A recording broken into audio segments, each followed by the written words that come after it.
ಪಾಕಿಸ್ತಾನದ ದಾಳಿಗೆ ಭಾರತೀಯ ಸೇನೆ ತಕ್ಕದಾದಂಥ ಉತ್ತರವನ್ನ ಕೊಟ್ಟಿದೆ. ಎಂಥದ್ದೇ ಸಂದರ್ಭ ಬಂದರೂ ಕೂಡ ನಮ್ಮ ಸೇನೆ ಎದುರಿಸುವುದಕ್ಕೆ ಸಿದ್ಧ ಇದೆ.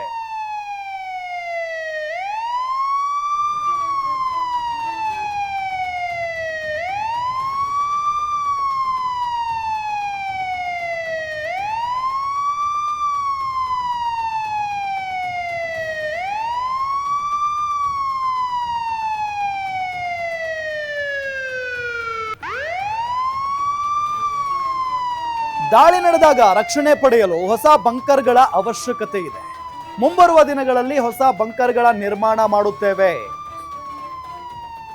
ಜಮ್ಮು ಕಾಶ್ಮೀರ ಲೆಫ್ಟಿನೆಂಟ್ ಜನರಲ್ ಮನೋಜ್ ಸಿನ್ಹಾ ಹೇಳಿಕೆಯನ್ನ ಕೊಟ್ಟಿದ್ದಾರೆ ನೋಡಿ. ಈ ಸಂದರ್ಭದಲ್ಲಿ ಪಾಕಿಸ್ತಾನದ ದಾಳಿಗೆ ಭಾರತೀಯ ಸೇನೆ ತಕ್ಕ ಉತ್ತರವನ್ನ ಕೊಟ್ಟಿದೆ. ಈಗ ಎಂಥದ್ದೇ ಸಂದರ್ಭ ಬಂದರೂ ಕೂಡ ನಮ್ಮ ಸೇನೆ ಅದನ್ನ ಎದುರಿಸೋದಕ್ಕೆ ಸಿದ್ಧ ಇದೆ. ಬಹಳ ಉತ್ಸಾಹದಲ್ಲಿದ್ದಾರೆ ನಮ್ಮ ಸೈನಿಕರು.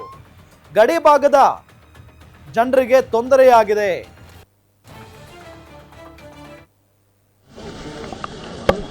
की गई हैं, लेकिन मुझे लगता है कि हमारी सेना का जोश बहुत हाई है और किसी भी स्थिति का मुकाबला करने के लिए भारतीय सेना तैयार है। जम्मू कश्मीर प्रशासन भी पूरी मुस्तैदी से यहाँ के आम नागरिकों को कोई सुविधा न हो इसकी व्यवस्था में लगा है। मैं गया था बॉर्डर तक गांव में जहां नुकसान हुआ है। जो लोग घायल हैं या जिनकी मृत्यु हुई है उनको तुरंत ही आर्थिक सहायता दे दी गई है।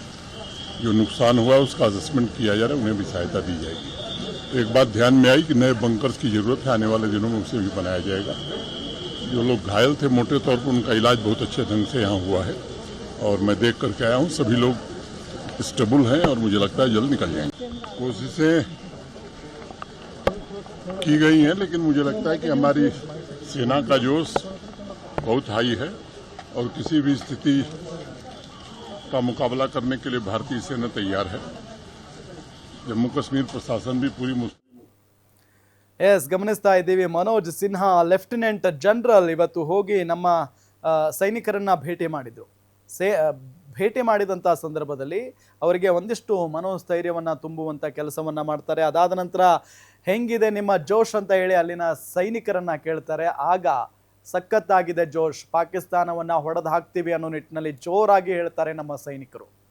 ಅದಾದ ನಂತರ ಈ ಒಂದು ಸ್ಟೇಟ್ಮೆಂಟನ್ನು ಕೊಟ್ಟಿರೋದು ಮನೋಜ್ ಸಿನ್ಹಾ ಅವರು, ಲೆಫ್ಟಿನೆಂಟ್ ಜನರಲ್. ಪಾಕಿಸ್ತಾನದ ದಾಳಿಗೆ ಭಾರತೀಯ ಸೇನೆ ತಕ್ಕ ಉತ್ತರವನ್ನು ಕೊಟ್ಟಿದೆ. ಎಂಥದ್ದೇ ಸಂದರ್ಭ ಬಂದರೂ ಕೂಡ ನಮ್ಮ ಸೇನೆ ಎದುರಿಸಲು ಸಿದ್ಧ ಇದೆ. ಗಡಿ ಭಾಗದ ಜನ ಮನೆ ಕಳೆದುಕೊಂಡು ನಷ್ಟ ಅನುಭವಿಸಿದ್ದಾರೆ. ಮೃತರು ಗಾಯಗೊಂಡವರ ಕುಟುಂಬಕ್ಕೆ ಪರಿಹಾರ ನೀಡುತ್ತೇವೆ ಅನ್ನೋ ನಿಟ್ಟಿನಲ್ಲಿ ಮಾತನಾಡಿದ್ದಾರೆ.